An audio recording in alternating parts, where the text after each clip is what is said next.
Ladies and gentlemen, welcome to the Watu Aroho Hour. You are now tuned into the sounds of Nabiswa, son of the sun, and your brother from another motherland, Mikhail, the energy. We on the love program.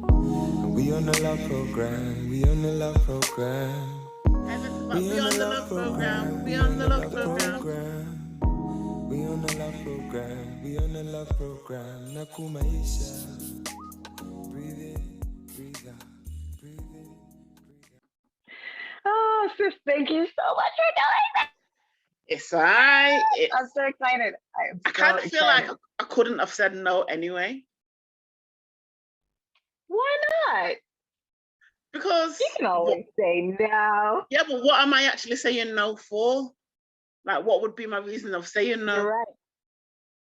And if we're all on a heaven safari and we're all family, what would, unless I couldn't have done this week and we did it to next week, what would be my actual reason for saying no? Exactly. Yeah, I completely understand. And you said you knew that she was going to choose you. I knew. I knew. Me and Shasha just have the maddest connection. Yeah, we just have the maddest connection. I just knew. Really? I didn't even know that. Yeah. We have a crazy connection. And I just knew.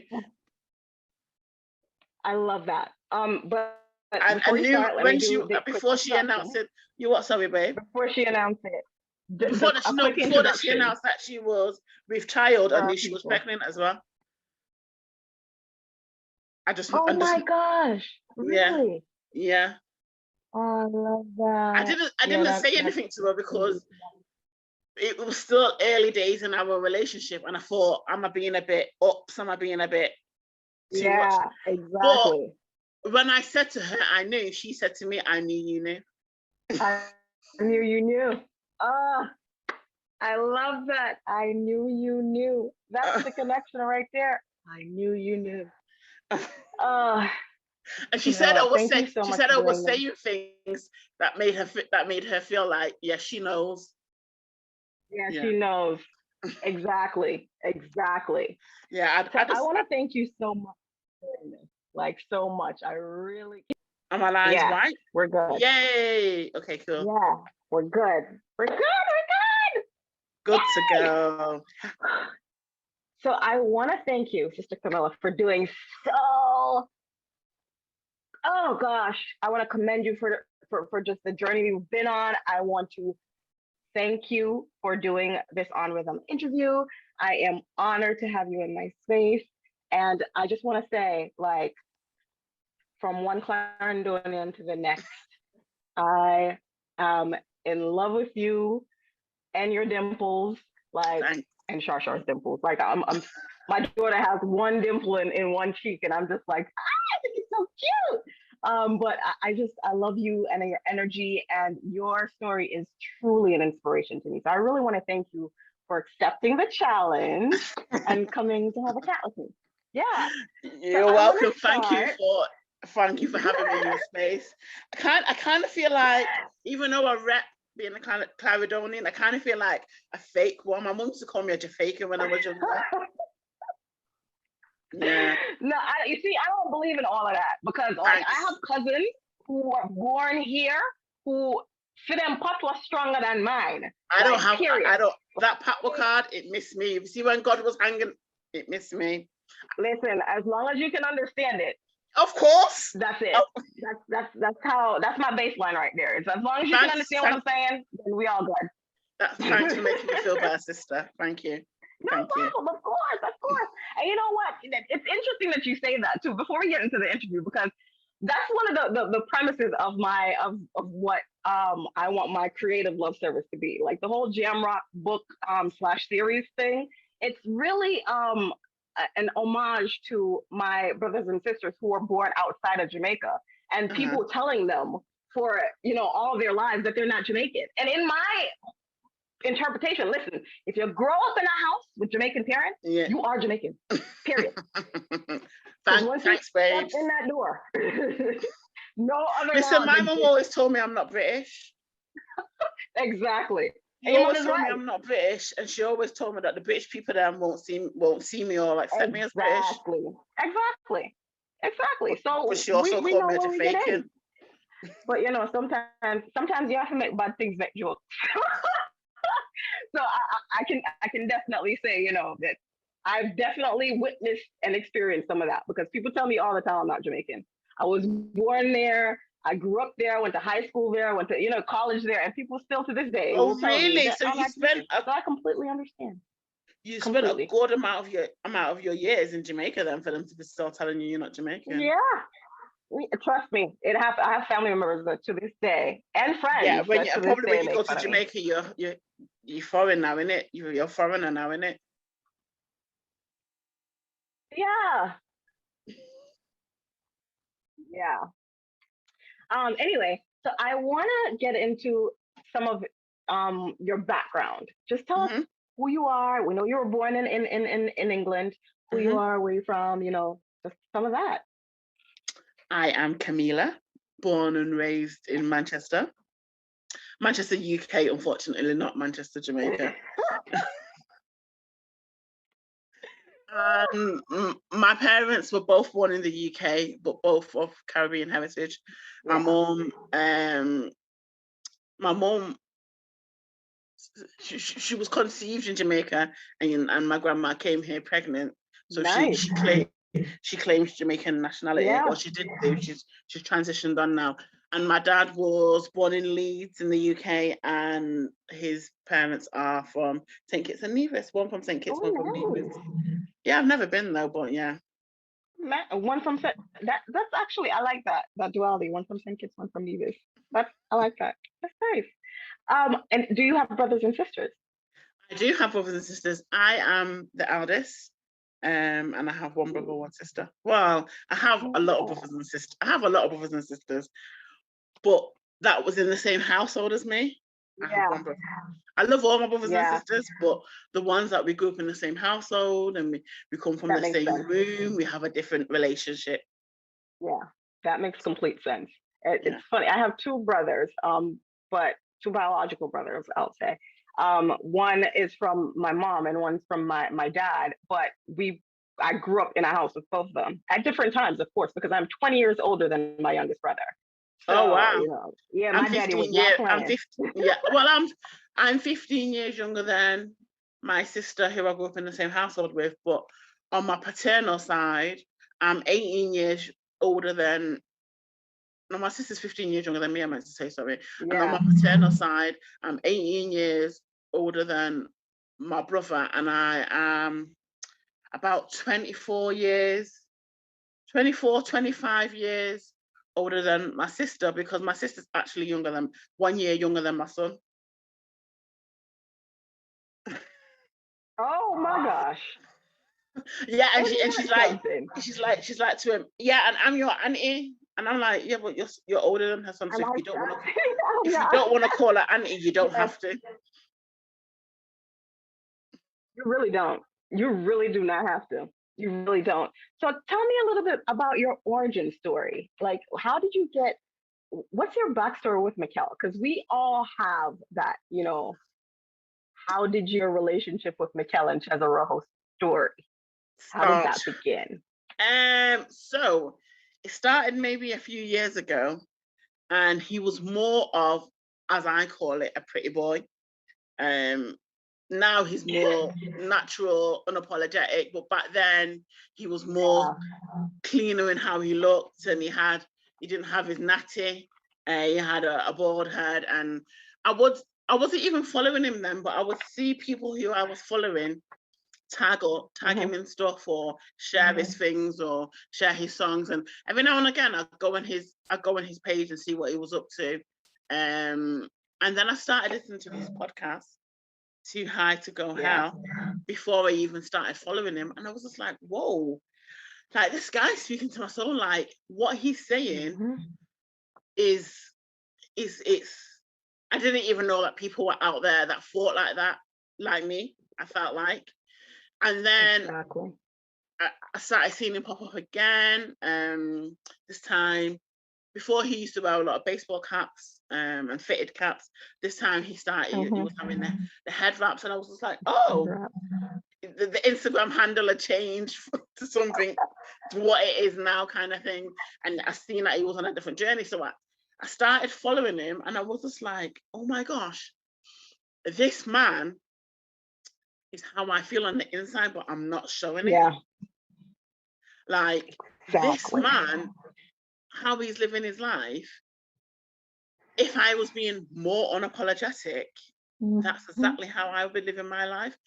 And it just kept lighting my soul on fire. It was catching fire. And I was just like, whoa. And then I would see that, like, Chazaroho lives or whatever, but not really catch them, because having other responsibilities and not being able to catch them. Then when I started tuning in, and then he was just like, it's not a dance class. Because at first I was like, what kind of music is this that he's doing?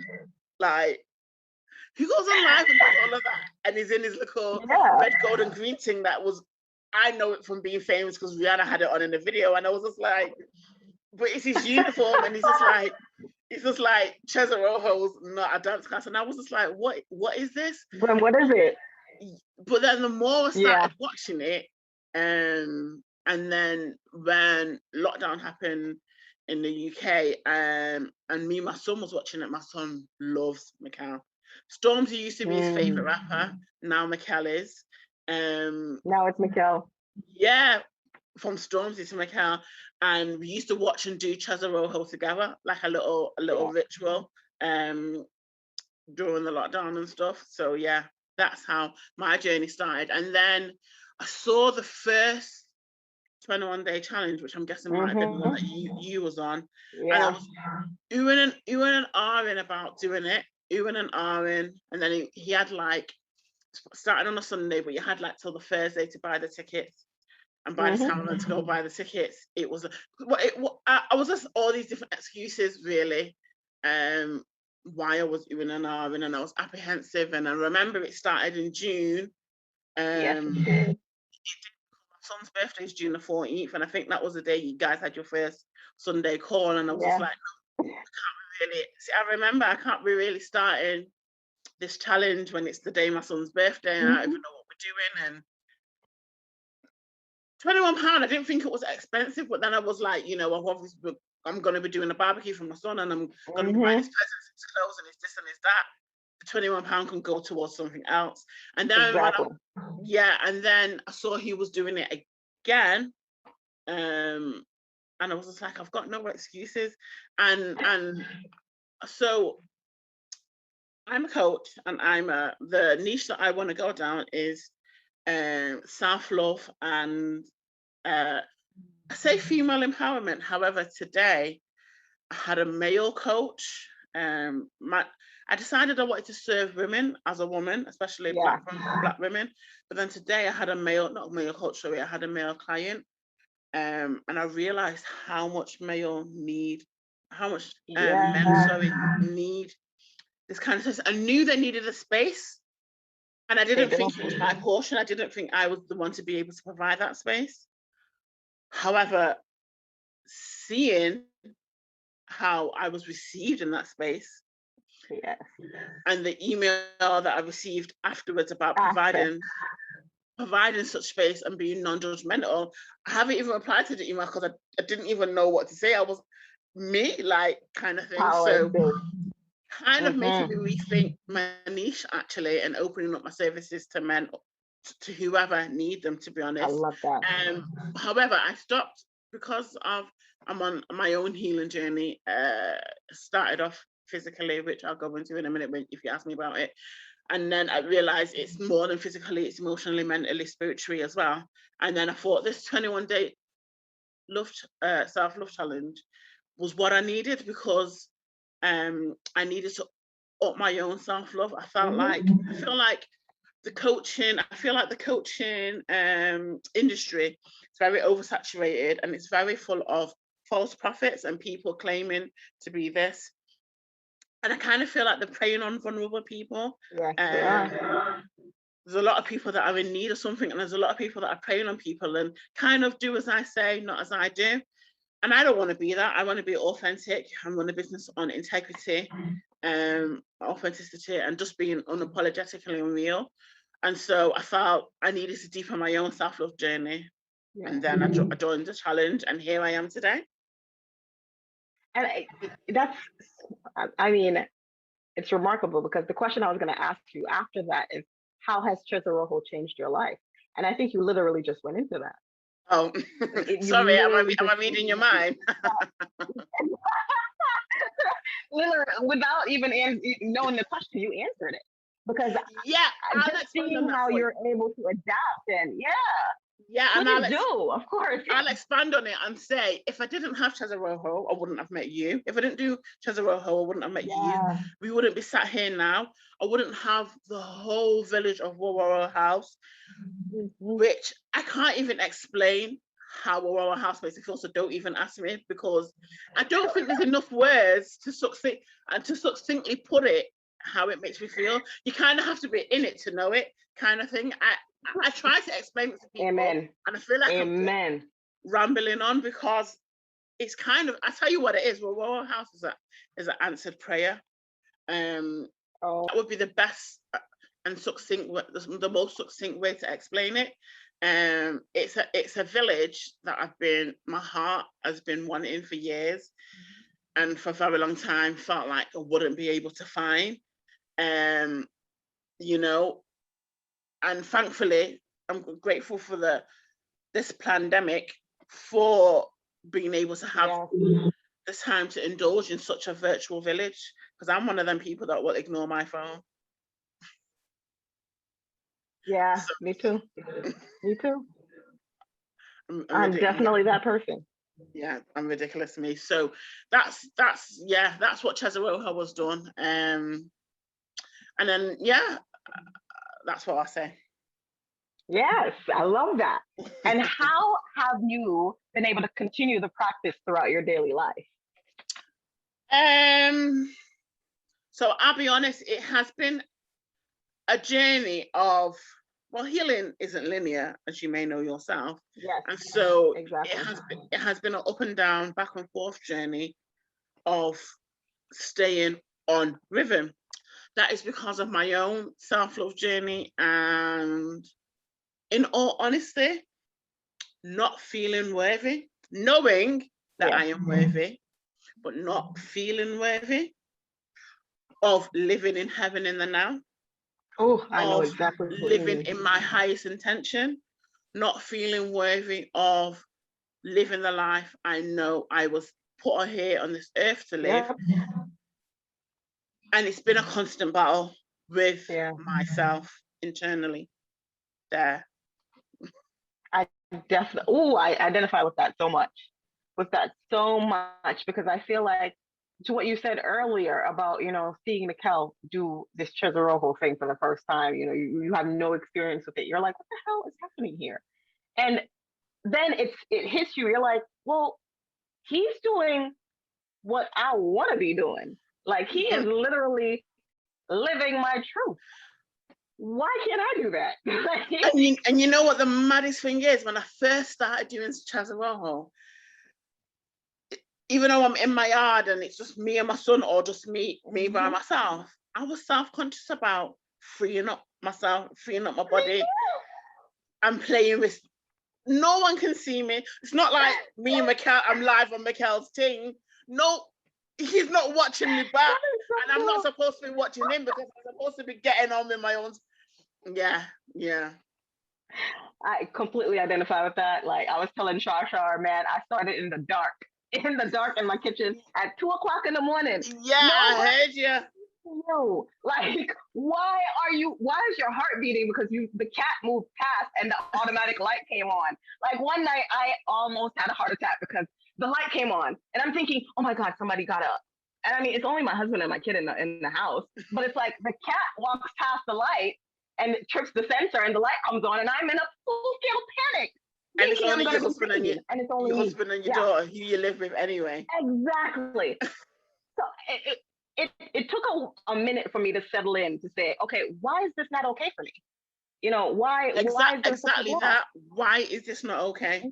Why do we feel like why, and it's a lot to do with society, a lot to do with maybe even over sexualization of things, definitely, and some other things that we ain't gonna go on today. We ain't gonna go into today, but I know you, and I know you feel me.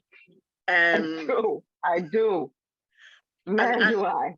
To a point that we're in our own body and frightened to be at one with our own body. Yes. I mean, the level of freedom that we get just from, you know, the heaven simulation alone. I realized that I wasn't giving myself, you know, any type of license, any encouragement, any type of freedom to even use my imagination to create my version of my heaven. And I'm like, why is that so scary? Why is that wrong?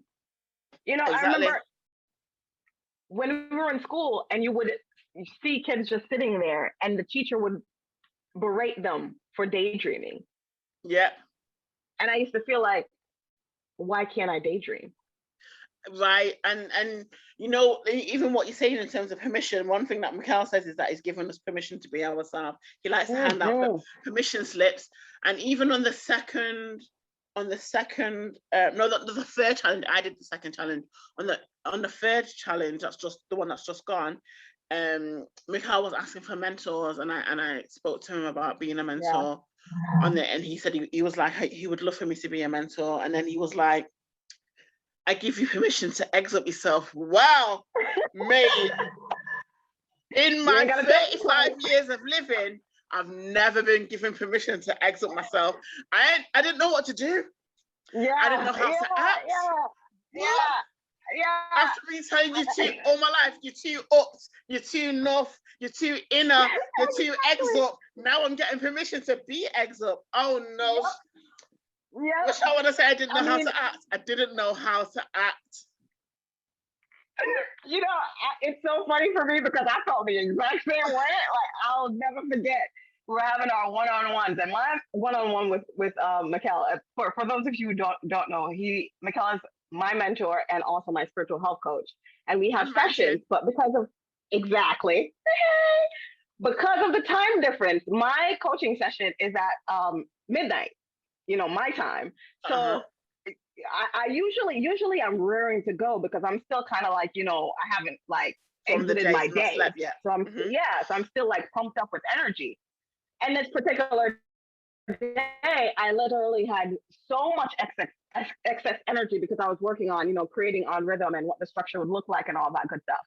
And then when he asked me at the end of the one-on-one, I literally felt like I was going to jump out of my skin. I was like, I'm sorry, what now? You want me to do what? For real? Like, wait.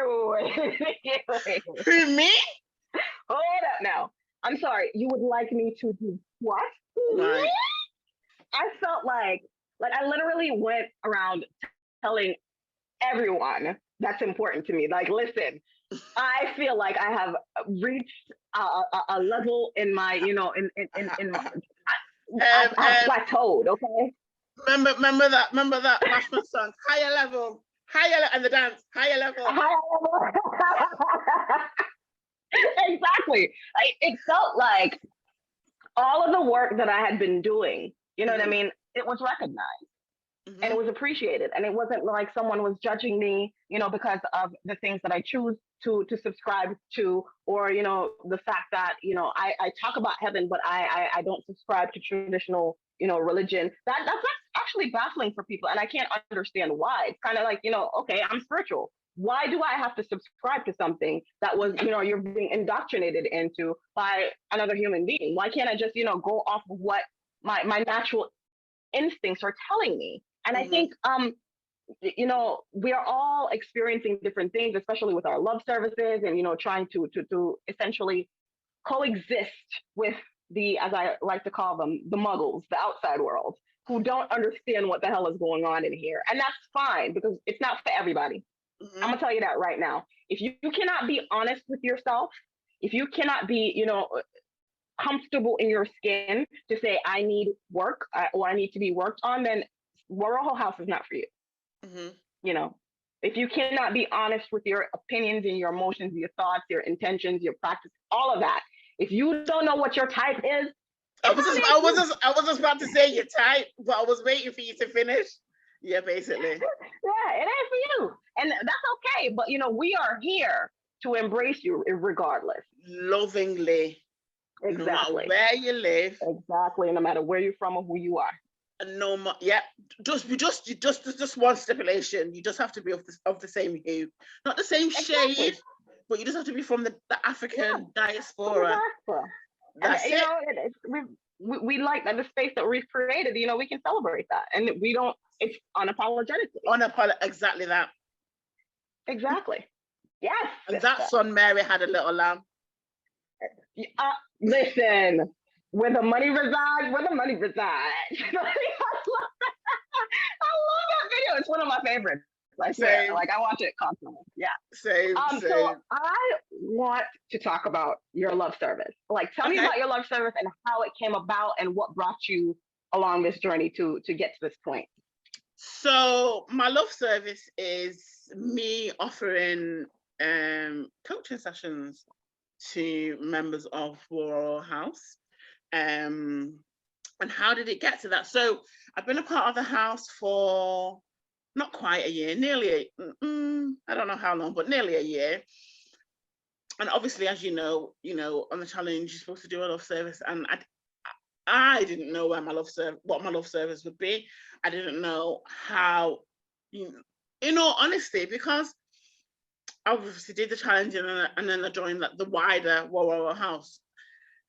I was kind of like, I don't even know. I felt like I was just quiet, like you, pretending. Yeah. Like you. Yeah.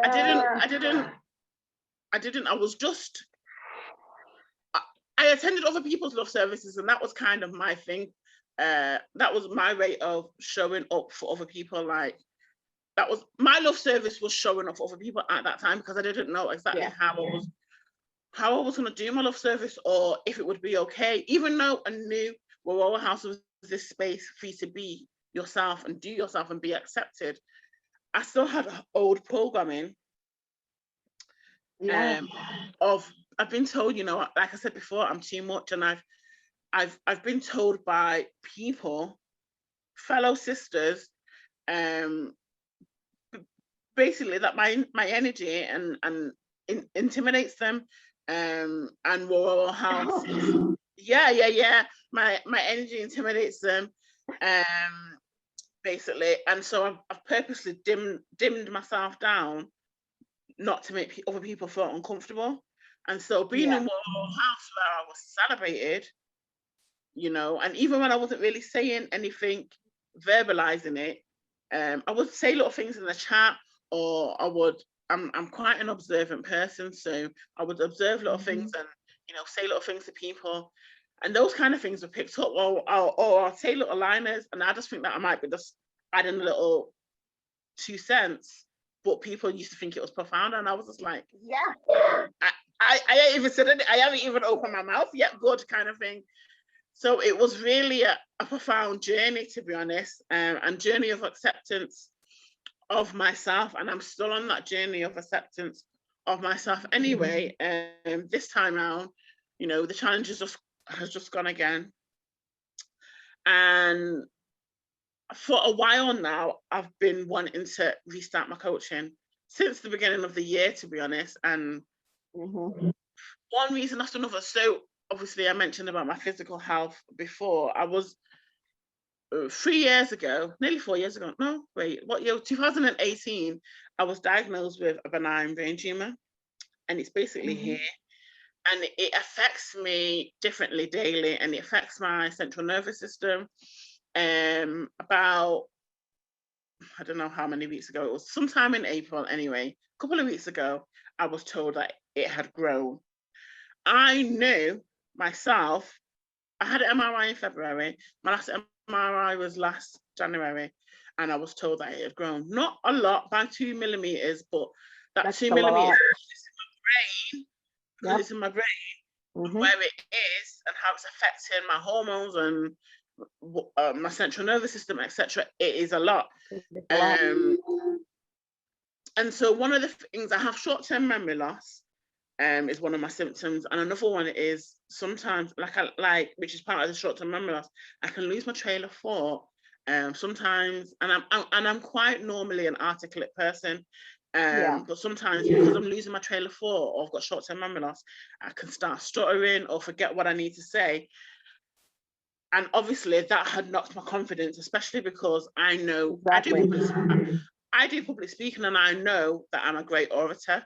So I was kind of like, how am I supposed to be doing coaching sessions and having people pay money to me, and I can't even string a sentence together? What is this kind of thing? So, you know, kind of a lot of fear and a lot of things going on in my head. And I started my one-to-one sessions with Michael. And I was just like, you know what, the time is now. Yeah, I've just been told that news, and it could be seen as a negative thing that I was told that about the tumor, but actually I see it as a positive thing. And another thing is my mum transitioned 8 years ago, so it's just been her anniversary, and she transitioned from a head related wasn't a disease, what's the word? Illness, I guess. Illness is not ailment. Thank you, my sister. Thank you. A head-related ailment. It was she had an aneurysm. She had bleeding. She had bleeding on the brain. An aneurysm, which led to bleeding on the brain. They tried to drain the blood out, and they couldn't. So that she therefore had a brain hemorrhage. And then I've been diagnosed with a brain tumor. Yeah. And so the hospital where my mum passed away in is the best hospital in the Northwest where we live for neurology related things. And so my hospital appointments, and the first time I went back to the hospital where I saw my mum take her last breath, was when I needed to start having things for my own health, because at that time I hadn't been diagnosed. I just knew that there was something in my head, something foreign was in my head. And I found it out by my glasses, because it's here, because my glasses weren't working. That's how I found out. But that's a different story for So, really? And I had to, that's how I found out, because I couldn't see out my glasses, and I kept going. There's the local opticians in the UK called Specsavers, and I kept going to them like, I can't see out my glasses. I'm going to work. I'm coming back in the dark. You know, obviously in the winter in the UK it's dark and stuff. Wow. I'm a single mother, and I'm getting a bit scared because I can't see. And they was dismissive of me basically, and trying to. So basically, as a single mother, you get kind of certain perks in the UK. One of them is free healthcare. So I get free eye tests, and I either get free glasses, or if I want to get like designer ones, I get like a voucher off, like subsidized. And the way how that was going on is like I was trying to get another, like a way to get more freeness basically. And I know it was because of the color of my skin. I can't prove it, but I know because of how they was treating me. Anyway, yeah, exactly that, unconscious bias. So for a while, I'm going back and be like, I can't see out my glasses, and they're looking on the system, and they're like, we can see that you're supposed to have it like every 2 years, and it hadn't even been a year since my last eye test. So it was like, we can see that you're not due for another eye test yet. You know, just like demeaning me, condescending, all the rest of it. So I basically have to go every day for a week. And they did the tests, I feel like, just to prove me wrong or to shut me up. And like, But when they did it, they said to me, I need to go to the doctors and get an MRI. They don't know why, but And then so the optometrist, or whatever they're called, had sent me to the doctors, but he didn't send me with a, you know, like normally you would get a referral or a letter or something. I didn't get nothing. So I look like this mad woman now, going to the doctors with no referral. Yeah, so then he's not wanting to give me one. And then I ended up having to use emotional blackmail, because the doctors are aware my mum's passed away and how my mum passed away. And they're aware that my son's father passed away a couple of years before my mum. So I was like, my mum died a sudden death. If anything happens to me, my child, there's no one for my kid. Exactly. Imagine having to go to your doctors and having to use emotional blackmail to be heard. And I know that too was because of the color of my skin. So it had been a journey. And then I say all that to say, you know, with my mum's anniversary, my doctor's appointment was on my mum's anniversary, and the time of the appointment at the same hospital, and the time of the appointment was the same time they turned off my mum's life support machine. Now, it is neurology department, right, Rochelle? Right, Rochelle. My mum always said to me, everything happens for a reason, and there's no such thing as coincidences. So, you know, at first when I first opened the letter, not gonna lie, I felt numb, and I nearly cancelled the appointment. Then I thought, I've waited ages for this appointment, and it's come at this time on this day for a reason. You know, and then that's the day when I found out that the tumor had grown. That's the day when I found out that the tumor had grown back. I know I've got a bit of a story, haven't I? That's the day when I found out that the tumor had grown by 2 millimeters. And because of Warrow House, when I was told this, it's like I just got told, I don't even know, I've got a second chance at life, even though it could be seen as a negative thing, and they're trying to push me getting surgery. The support that I received from Warrow House, they held a healing circle for me. They did, and I was able to attend. They did it in my absence. They did another sister did distant Reiki for me. Or nearly all the members messaged me on that day, or the next day, you know, sending me love and telling me that. Yeah, I didn't even know what was going on. So you're all the way in stateside. And that's why I hate it, because I'm like all the way over here, and I didn't even know until someone like just mentioned it offhand, and I was like, wait, I'm sorry, what now? So it's all love, sis. It's all love. Don't worry about it. It's all love. It's all love. But yeah, and you know, like I had voice notes of people praying for me on the voice note. I had, you know, we've got a brother in Kenya, and he sent me a lovely message in Swahili and in English, and sent me a voice note. And then, you know, we've got just, it was so overwhelming, but so beautiful. Like I didn't know how to receive it. I had on the day of the appointment, I had a sister call me and was like, what time? She was in work, you know, and she's calling me like, what time exactly is your appointment? Because at that time, I want to pray for you and send you prayers. Voice, I didn't know how to act. I didn't know how to receive the love. So Lord, I couldn't even look on my phone or go into Telegram, because the messages, as beautiful as they were, I didn't know. Always giving out love, when all that love all at once from, I don't even know, 20 odd people is coming at me. Exactly. I don't know. It was a lot. But and for those of you who don't know, that's what Warrow House is. I'm so eternally grateful for the house, and people who I don't even, you know, certain people have got stronger connections, and people who I don't necessarily speak to that often was even sending me messages, and I was just like, whoa, thank you, I love you. I don't know how to act. It's crazy. I don't know what to say right now, but okay. Yeah, like if I was a Caucasoid, I would have been red like the lobs, like Sebastian. I love that. Like the love, it's the ultimate like compliment that anyone can pay you, is that, you know, you give, you love in the right way, you know, the true definition of what love is, you know. And for me, I feel like my definition of what love is what Mikkel's definition is, and what, you know, the tenets of Warrow House is: giving up oneself without expecting anything in return. And I feel like all our members truly subscribe to that. Absolutely. You know, and I really, really love that. Absolutely. It's such a beautiful feeling, and it's genuine, and you, even though it's virtually, you know that it's genuine. You can tell the vibes and the energy, and I've had people tell me they love me, and I've had people checking on me, and you just know that they're just being fast in that, like they don't even care, or they just want, you know, little something to say, like exactly, they don't care. No, just to say I checked in on her, you know, no. Yeah, just to say I did it. Yeah. So yeah, the house. So and that's another reason why I started my sessions, because I wanted to give back to the house that has been so given to me, the house, Royal House.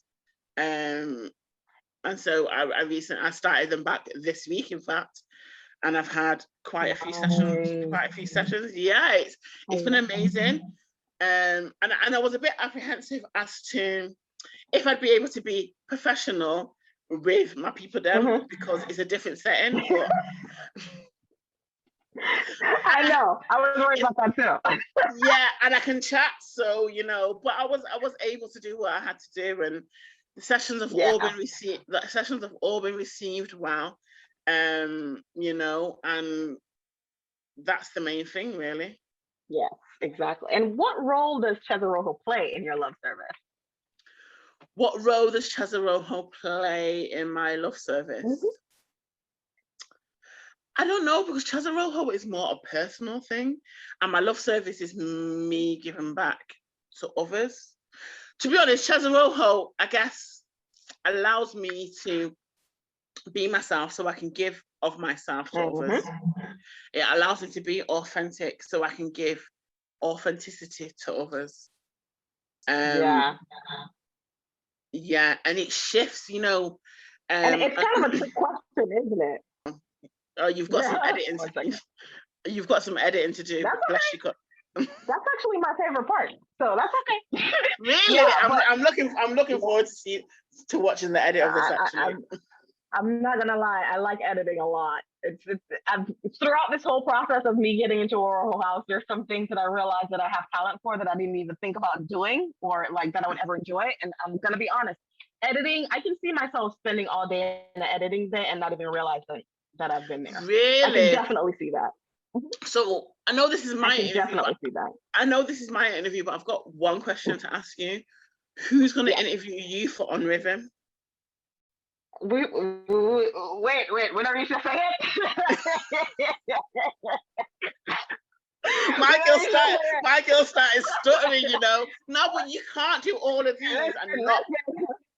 No, I know that. Like, you know, I trust me, like I've thought about it, but to your point, like I'm good at observing. Like when I was, well, even now to this day, I'm usually the person, even at a party, that's in the corner observing what's going on. Same. I like having fun from who's having fun.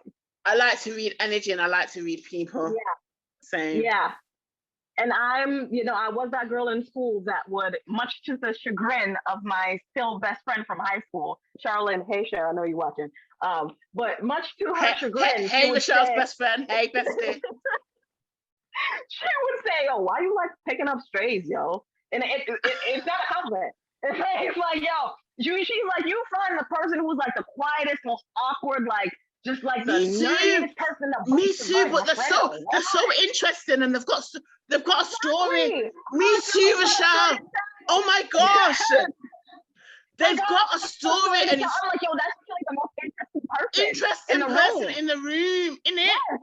They got layers and depth to them. Like the person that you see, like, you know, acting a fool, trying to get, you know, like doing the dumb pranks and stuff like that. That person has no depth, and I cannot have a conversation with that person. Right, exactly. So there's no sense in me wasting my time. You gonna waste my time, I'm gonna waste your time, and we both just fucking around. And I'm not a time waster. I don't have time to waste. Exactly. My mom always said, if you lose money, you can get it back, but you can't get your time back. One thing you can't get back.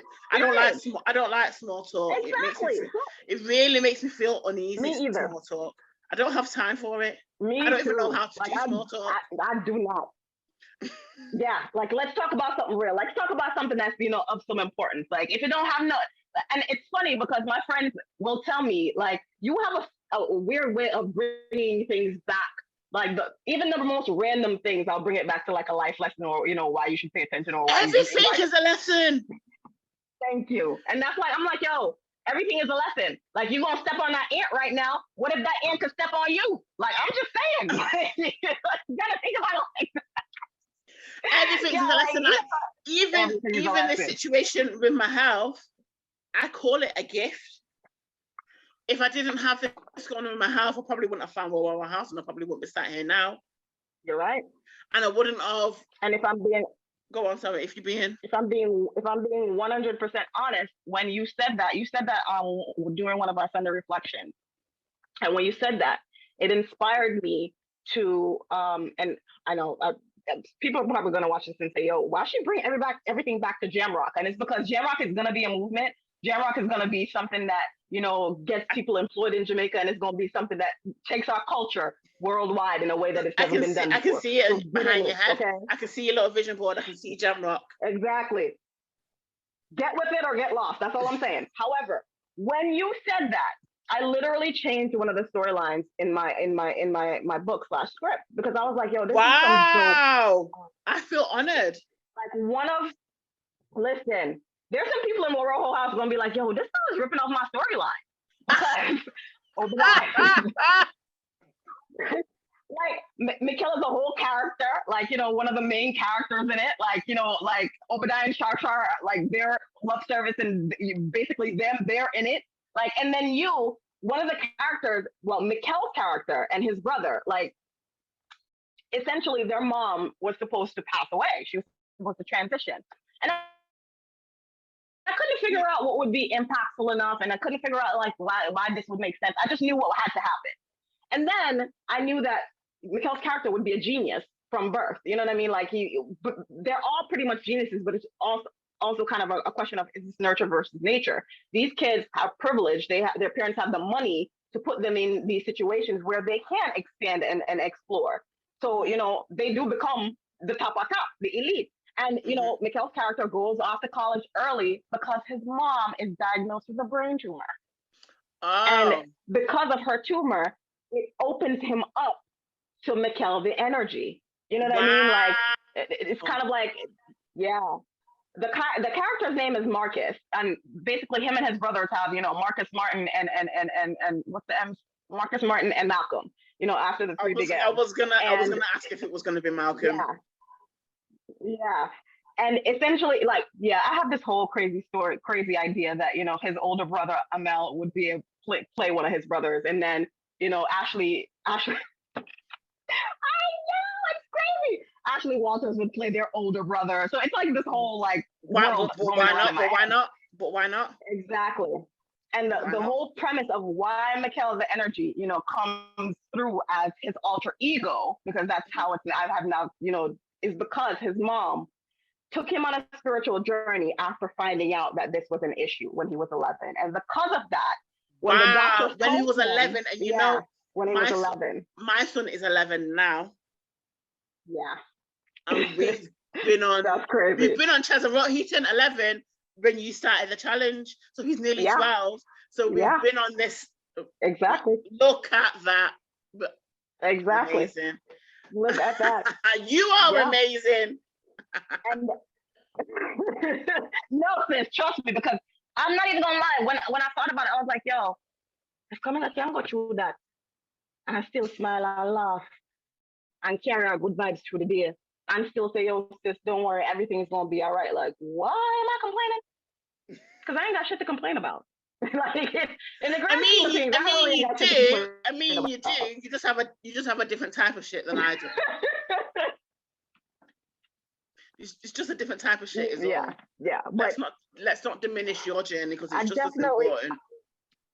You're right. But at the same time, I feel like you have provided such a level of inspiration for me. Wow. Thank you. A lot of you will not even realize how much you impact my life on a day-to-day basis, because I have chosen to embody these characters with y'all's essence. You know what I mean? Like, I've sprinkled the essence of you all over who Mikkel's mom's character is. And I feel like, you know, to me, that's my ultimate love service, is I want people to feel that energy when they see that on screen. But we're feeling it already, sis. That's what I envision. We're feeling it already. Yeah, that's what I... When your birthday, it's in the summer. We need to get you to the UK. It's in August. You saying you want to be. I know. August. Remind me. I remember someone posted something in the group, and you was like, "That's my birthday." What day is it again? That's my birthday. August 28th. Okay. Oh, she's a Virgo. Okay. Yes. I mean, I'm a Virgo to the true sense of the word. Like, ooh. The other day when Sister Shar and oh gosh, remind me of the brother's name again. I can't remember. Oh, Whitaker. That's all I can remember. Darryl. I'm sorry, Darryl. Brother Darryl, I could only remember your last name. That's coming over from cadet days in Jamaica. Yeah, but you know, Darryl's new to the family, so I'll let you off. You're right. Yeah, but let me tell you, when they did that presentation, I was like, oh yeah, I'm a Virgo, all right. I can't. No. That's good. Own it. Not at all. Not at all. I'm a true Virgo. Yeah. I'll own it. And then I, with that said, with being a Virgo, I actually like to affirm things. You know, I like to give myself a good little affirmation. What's your favorite affirmation? Or your most impactful affirmation? My most impactful. I am love. I am love. I am love. Yeah, that's my most impactful. Yeah. That one. I definitely love that one. And then another one that I like is I am deserving. Yeah. Yes. Because a lot of us, we don't think we are. And even though we'll say we are, you know, I deserve, we don't truly believe it. It's surface. Yeah, it is a lot of surface things, to be honest. Thanks to society and all of that kind of stuff. But yeah, that's amazing. So I was saying, you said that Mikhail's mom was supposed to pass away, but she doesn't pass away no more. What's her name? So I've been going back and forth with her name because the actress that's supposed to play her is Audrey Reed.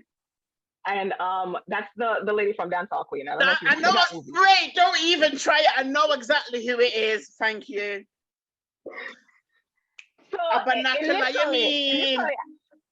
yeah, exactula. As my cousin used to say, exacula. She don't say exactly. Exacula. But the thing is, my mom's name is Marcia. Oh my gosh, right? that's the name that I had in my head. That is before you, because I was like, Marcia, Marcus, Malcolm, Martin. I swear to God, Jai is my witness. That is the name I had in my head. My mom's name is Marcia, so I wanted to name the character after my mom. But I'm like, is that so basic? Like, is it basic to name, the main character off of your mama? Like, but I'm like, it's not my mother. You know what I mean? It's also a homage. No, but it's also a homage to your mom as well, right? Well, I swear to God, that is what I had in my name. Yeah. But wasn't she called Marcia and Dancehall Queen as well? Was it? Why I didn't want to do it? Because I was like, damn, she got her name in Dancehall Queen is Marcia. How am I going to do this twice? Like, everybody's going to be like, wait a minute. What? Marcia is, and I just felt like Marcia feels like a mom name, like a Caribbean mom name. Yes, and I mean, like, if it's not Marcia, it's Beverly. Like that, I feel like they're proper Caribbean mom names. Like everyone's got a mom or an auntie called Marcia or Beverly, and I've got an aunt with both names, to be honest. Yes. But I feel like Marcia. I feel like I still want to lean towards it. I feel like you should follow your spirit because that's what I was thinking. Best.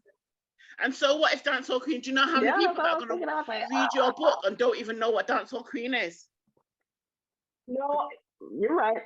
Because look how many years. Look how old that movie is. We love it. We know it. But there's a whole generation that know nothing about that movie. I know. And as my cousin said, listen, at the end of the day, because I wrote a character for myself, but she's like, at the end of the day, that Marcia character is not your mama. Like that's that's the Kel's character's mama. Right, exactly. It's Cheryl Lee Ralph. That's completely different. Like I was like, Cheryl Lee Ralph. Because I have two goddesses when it comes to TV and movies, and it's Cheryl Lee Ralph and Whoopi Goldberg. I don't want to hear nothing else. Yes. Whoopi Goldberg made me want to act, and Cheryl Lee Ralph made me feel like I could act. From both of them from Sister Act, or both of them. Well, I saw Whoopi for the first time in Ghost. Okay. And as Oda Mae Brown, and when I saw her as Oda Mae Brown, I was like, that's what I want to do. And then seeing Cheryl Lee Ralph in that movie that she was in with Denzel Washington, The Mighty Quinn. That movie made me think that I could do it. Wow. Yeah. Well, Cheryl Lee Ralph, she's not really in much these days, though, is she? Well, she does a lot of like charity work and philanthropic stuff, and she's actually married to I believe it's a senator. I don't know, but she's married to a political figure right now. Oh, really? So okay. She does a lot. Yeah, she's very active in the the Black Lives Matter movement and all of that. Like her and her kids, and it's crazy because how I wrote the Jamrock, it involves her kids as well because they would be playing my siblings. Wow. So it's like I'm trying to get everybody. Like I'm trying to bring some So when can I buy this book, please? I'm ready to throw some pounds at my sister. Thank you, my love. I'm trying to be done by September. I'm trying to, do this, finish it up for my birthday, but we'll see. Like, it's a lot. I've been doing some videos, trying to get my thoughts and all of the storyline out. But it's a lot of editing that goes on with it. And then, my cousin is basically the person who's helping me coalesce the story. Like I'll tell her like whatever I'm thinking about. She's like, yeah, that makes sense. Put your name. Why? You can't Orapan done right. She's saying the same thing. Like, yo, me just want your Orapan done so me can't read it. Like, me tired to envision this world. Me want it. Yeah, the case I'm done. I will. But let me just finish this up. You said not to ask you, but I gotta ask you this. How do you feel about Woroho House? Oh man. There isn't enough words. I don't know. You're right. But how do I feel? I feel at home. I feel like at home. I feel on rhythm. Ah, yes. Yes, sis, I know what that feels like. It's wonderful. I feel on rhythm. I do. Like, even today, I had a coaching session with one of the sisters, and I was saying some things to her, and then Shasha did a live around the same time I was doing the session, and a lot of the things I was saying to her, Shasha said in her live. I feel free to be. I feel free to be me. That's what I feel. Listen, for the mere fact that we just talked about Jamrock, you've never heard any of this before, and you could tell me right off the bat that Marcia was the mother's name. I knew it was Marcia. I knew from you said Marcus, Malcolm, and Martin. I knew it was Marcia. Just saying. That's what happens, people. The connections are strong. You can't have a Marcus and a Martin and not a Marcia. Don't make no sense. You're right. It don't make no sense. That doesn't make no sense. That don't make it. I'm keeping the name. I'm definitely keeping the name. Follow your spirit, my sister. Follow your spirit. My mom always said to me, follow your spirit. And I used to think she was chatting nonsense. And whenever I didn't follow my spirit, things didn't go right. I feel like it starts to bubble when you're activated. And when you're paying attention, it's easier to, get those messages. So when you are in alignment, because sometimes you don't even know how to pay attention. And Woroho House allows me to be on rhythm and in alignment. Amen. On rhythm and in alignment. Yes, Michael, yes, absolutely. Oh, yes, absolutely. I've got so much flowers for that man. And whenever I've got so much flowers for that man. And whenever I give them in, he's so humble with it. So I know, humble. he's like literally, if you ever tried to like, give him a compliment and he just like turns it around back on you, and you're like, keeps it rolling. Yeah, keeps it rolling. Absolutely. Jedi mind trick. Like, no, this is about you, sis. Don't make that journey about anybody else. This is about you. All of this is happening because you're activated, because you are paying attention to the signs, because you're living in your truth. That's it. That's it, sis. Exactly that. You know. Yeah. I can't imagine my life without a royal house. Listen, my family, I have family in London, and I used to live in London. At one point in my life, I lived in London for a few years. London's not for me, but the house is making me want to go and live in London for the whole summer. Because if this is what our energy is like virtually. I know. That's what I keep thinking.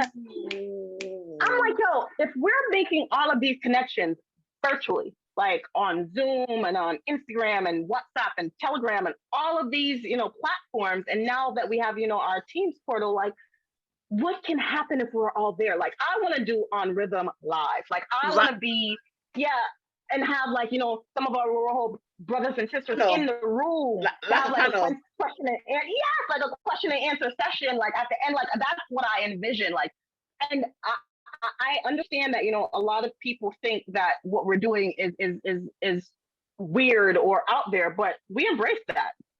We were the kids that were told that we were weird and out there. Okay. And I thank God, I've said this before, I thank God I did not peak in high school. I thank God I'm peaking now. Because I know some people who peaked in high school, and I dare the drop's so fast. Listen, sometimes I see, like when you used to have a little crush on a certain guy, or he used to be the top guy in school. When you see them now, boy, like, what happened? Right. Yeah, what happened?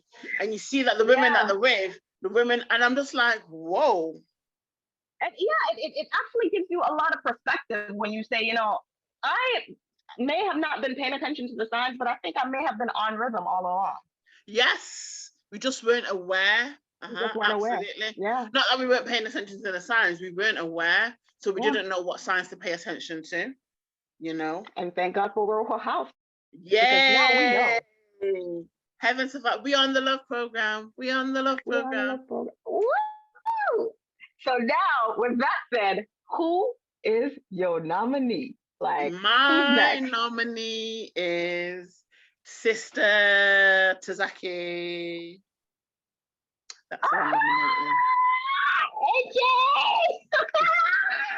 Okay. So, Tazaki, what do you say? Challenge accepted? I'm just saying, I'll be gentle, I promise. I told him to stick around. Like, I'll be gentle, I promise. Like, it's been such a pleasure having you on and hearing your story and having you share your story with me and with our audience. And I cannot wait to chisel with you live and in living color. Take it off. You better bring Alex so she can take it off. Listen, that's Alex's jam, man. She goes around talking about, mommy, take it off. I'm like, yeah. You better bring Alex so she can take it off. She loves Mikkel's music. So that's just like her whole thing is, mommy, let's chess. Mommy, because she doesn't say chess or rojo. Why does she need to say chess or rojo? Chess is fine. You're right. I know exactly what she's talking about. So exactly. That should be fine. You're right. Yeah, exactly. Right. But she's all up for it. As soon as the music comes on, she wants to take it off. She's not into sitting down. That's good because she's got the freedom. You're a lot of generational trauma. A lot of generational trauma was passed down to us. You're breaking the cycle and passing down generational wealth and creating special moments. Chaz, you and Alex taking it off and chazzing together is like a new ritual, a new love language between you and your baby girl. And she loves when we can catch Auntie Vicky too. Like, oh really? Yeah, I love Auntie Vicky too. She'll wake up. I mean, she's my big sister, but Auntie Vicky too. But yeah, like seriously, because even Mikkel's music, we was listening to a lot worse. You know what my favorite song was Position. That was my favorite song. I didn't even know what the words meant. Tara James. Yeah. that was my favorite song. That I didn't know what the words was, but that was my favorite song. So Alex wanted to Chess to take it off, because even though it says take it off, unless you've heard the song, you would think it's something that it's not. Exactly. You wouldn't actually know. You really would think it was something that's like, you know, salacious, but it's not. Y'all need to go listen to the damn song. I have a whole video on my YouTube channel that's a parody of the song. Yeah, so even that Alex wants to listen to Michael's music. What was we listening to? But we didn't know what we was listening to. Boom, bye bye. I told you my favorite was Position. I told you. And then there was Shabba. Okay. And Lady Soul's music was so bad she had to go get baptized and become preacher. Yeah, so there we go. I mean, I had a whole dance group in college that one of my friends tried to start calling Cocktails Babies, until I had to shut that down and call it Vibes Dancers. Yeah, she wanted to name our whole group Cocktails Babies. I was like, girl, no. Like, we went to one performance, and I was like, you can use it for one performance, and then that's it. We got to change this to Vibes Dancers. You're good to let her use it for that one performance. You're good to let her use it for that one performance. It was a school performance. It wasn't that important. We weren't leaving campus, so that was fine. Oh God! But sis, thank you so much for doing this. I really appreciate it. I have loved having you as a guest on the On Red Bell. Being your guest. Thank you for being gentle with me. No problem. Anytime. And thank you for your nomination of Tazaki. Like, I want to see, you know, if she accepts the challenge. I know she will, but I'm just playing. I feel like she will accept it, but then if she doesn't, I'll come with another name. No worries. Yeah, that's okay. We'll work it out. Thank you. Take care. Bye. Enjoy the rest of your night. You too, babe. Bye. Yo. Check. Yo. I know something great, something special is on this way. First of all, I wanna thank my mum and dad for having sex. 9 months and I was born into this mess. Mummy got no rest. You were blessed, to you I owe my whole life. And under God's guide, I promise I'ma do it right. WC, so I asked my community, what do you see when you look at me? No longer can I say this is who I want to be. Who am I now, right now? What's my entity? Shit. I ain't trying to quit, and I'm not trying to try. I'm gonna do like I'm shitting all the time. I mean, what's a star if you're just wishing all the time? I mean, what's a car if you're just sitting all the time? Move, bloody lazy bum. I used to shake my mum, scared and worried about what the future would hold for son. And now I'm bait-faced on my task. I'm far from wearing ballies and a mask. That's in the past. Life is God, it's a bitch. If you're a dog, stop bitching. Take your balls off the rug and listen. Look,